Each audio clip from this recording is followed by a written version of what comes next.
Okay, we're seeing a growing trend across North Texas. Families are returning to multi-generational living. Whether it's aging parents moving in or adult kids coming back home or families planning ahead, more households are choosing to live under one roof. So today we're joined by local realtor Barbie Armenta to help us understand what's driving this shift and what families need to know. Good morning to you. Good morning. All right, let's talk a little bit about this whole concept of multi-generational living. What do you mean by that? And why are you seeing it make a comeback?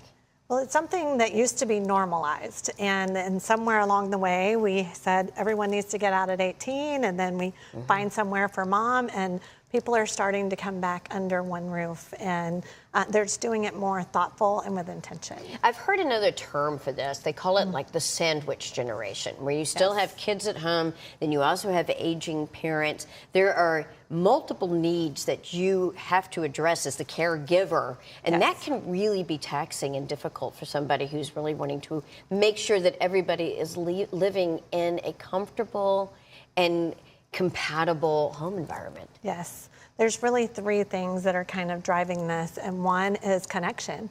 After the past years, we've just found more wanting to have community outside and inside the home.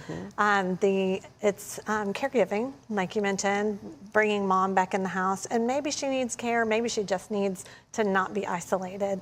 But also, it's more of an open nest than an empty nest, and allowing those children to come in and save money, which is the third thing, is finances. When you are able to pool finances from multiple people in the family, you might be able to get a home or a neighborhood that might have been out of reach before. That brings up a really good point. When you're thinking about the living space, we all need our own little space that we can call our, as ours. And I'm curious about, when looking into a property and possibly expanding to accommodate these multiple needs, what are some key things we should keep in mind? Well, everyone is unique, and so it might be that you just need an extra bedroom and a bathroom downstairs. You might want a full suite with its own entrance. I have a listing in Fort Worth that has 5,000 square feet in the main house, but it has a full guest house in the back, and so that's a great situation when you can have that additional distance, guest just house. A little bit of distance. A little bit. And then together when you want, but a lot of builders here in North Texas are starting to build for this specifically to accommodate those needs. Well, it makes a lot of sense, because long-term care for our elders, and it can be really costly, and it might be much more practical to build another structure on your property. That way you have a little bit of distance. How important is it to have kind of your own little domain within a shared household?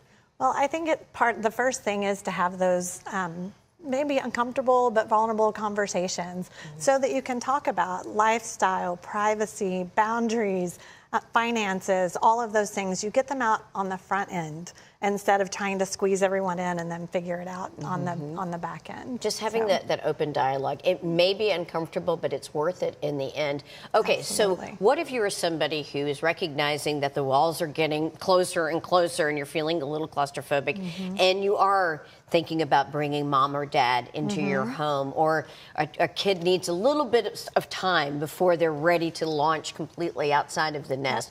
What are some first steps that we should take before exploring new home options? The first thing is that vulnerable conversation within the family, and just talking about everyone's needs, everyone's finances, what way they'll contribute, and what works best for them. But that's something that I love to help with. I offer a clarity call where people, we get on the phone and we just talk about what's most important, and then we also look at, maybe you move, but maybe you renovate where you have and make that work for you versus trying to move. But when you do choose to move, you might have multiple houses to sell, and so being able to pull those finances to get something that works for everyone. That works for everybody. Thank you so much for joining us. This is such a timely topic. We appreciate it very, very much. Thank you.